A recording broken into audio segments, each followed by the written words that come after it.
Hey, what's going on, BCS Army? Justin for Blue Collar Survival, and it's time for another review. All right, so today we will be diving into the CRKT. That was a fail. Incendiary. All right. So before I even get started on this, I'm going to go ahead and get some size comparisons real quick.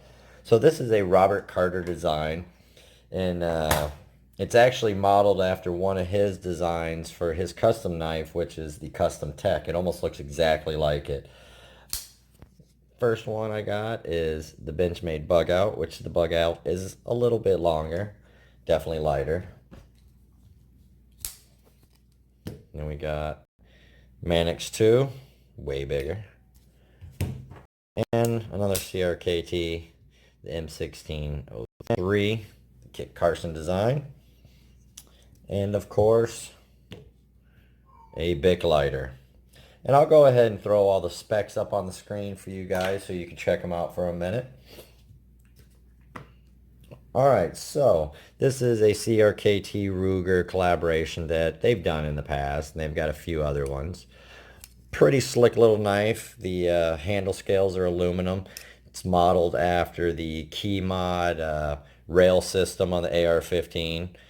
So it's kind of got that. Kind of neat. Doesn't really offer anything for grip or what have you. If you're not a big gun enthusiast, then this is just whatever.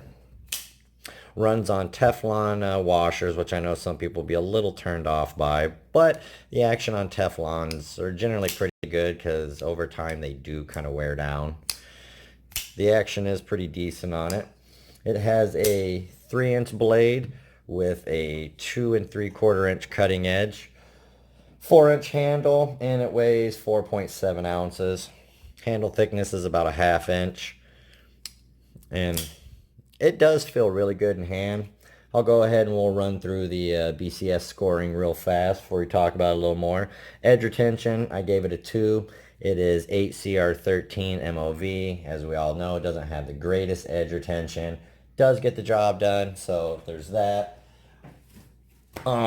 Ease of sharpening, I gave it 2 as well. I would have gave higher, but some people that sharpen aren't that jazzed, I guess you could say, about sharpening Tontos. They can offer a little bit of a challenge to some people. I know when I sharpen, I end up taking the point off and it ends up just becoming the belly of a blade. I'm not very good at keeping the Tonto in there. Fit and finish, I gave a 4. There was nothing I could really see about this that was really off to me. It all looked very good. Everything was nice and centered. Action was good. All the milling looked good. No sharp spots. Lockup on it is decent. A little heavy, I guess, on the lockup. And actually, here's one that really surprised me. Maybe Benchmade can take a note from this. But the bevel grinds are actually even on both ends. So, good on them for that. They did a pretty decent job. They're not the greatest grinds on there, but it did come very sharp. And this thing goes through cardboard like nothing. Action, I gave it 3.5. It's decent. I have no problem flipping it out. Workability, I gave a 4. Like I said, cardboard, it goes through really good. I can get a good grip on this knife and kind of go to town with it. With the hollow grind here, and then you got the flat grind up on the Tonto. You got different options of how you want to go. You know, you can use the Tonto edge for cutting. I'm not a big Tonto fan. It's not really my jam, but I do like the secondary point on a Tonto for opening boxes, just to get that in there with the tape or whatever and cut it, because you're not really being as intrusive like with the tip of the blade. So that is kind of nice there. So workability, I gave 4. In hand, I gave it 3. Main thing with that, I have medium-sized hands, and if you have larger hands, I'm wondering if this little here won't get in the way. And I kind of wish there was a little, almost like a choil right there. It would fit so nice. It fits nice in the hand anyway. But like I said, if your hands are any larger, it might become an issue. But yeah, I gave it 3 for that. In the pocket, I gave it 3.5. It does carry very good. It's got a almost deep clip. Doesn't leave a whole lot out really. So So it's not too bad on the carry. It rides very well. So I gave that a 3.5. Overall design, I gave it 3.5 as well. I mean, like I said, I'm not a Tonto fan, but it is a pretty slick design. I do like the Tontos like this with that flat grind on the Tonto and the hollow down here. I do kind of like that. Uh, Thumb discs doesn't really bother me. I know some people it's a no-go with it. Thumb discs don't bother me at all. Didn't really uh, change any of my decision for the overall design. And it is kind of nice how they kept it pretty much out of the cutting path. But there is, which I hate, a lot of companies do it, a little smile that kind of comes out, or shark fin as I like to say, that comes out. So that'll be getting taken out in the sharpening. And price-wise, I gave it a 4 because this is $19.99 on Smokey Mountain Knife Works.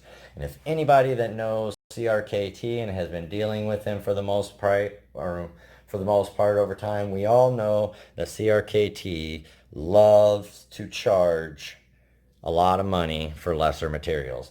I mean, I'm guilty of it. I've bought in CRKT knives for 60, 70 bucks that other companies would probably sell for about 30 or 40. But I like the design, I like the knife, and they were the only ones that had it. So overall score with that was a 29.5 with an average of 3.27. So definitely I'd say go for it. That's a great score, 3.27 out of 4. The price, that one definitely blew me away. It's just something I'm not used to with CRKT. I have one now. I know now it sells for about 40 bucks, but I bought it when it originally came out and it was like $75, and I think that was the M2114. Still love that knife even if I did pay too much money. Tip up carry only, right or left. I do notice a little bit of rust here on this pocket clip though. So I'm wondering if over time, if other people will have issues with that as well. The pocket clip screws are flat and embedded, which is nice, so you don't have to worry about that hanging up on the pocket. So yeah, I mean, overall, pretty slick little knife. The Tonto blade isn't my thing, but I think I could actually see myself carrying this around. I do like the thumb divot in the top. Does really give you that it's like jimping, but in reverse, I guess. But yeah, it really holds in there. And you can also, if you do any precision cutting and stuff like that, you could use the index finger to kind of get in there. But very comfortable. I really like it. I know he's got several knives that have this thumb cutout, some more extreme than others, but I really do like this cutout. All right, guys. Well, that's all I really got for this. This is Justin for Blue Collar Survival. You guys stay safe.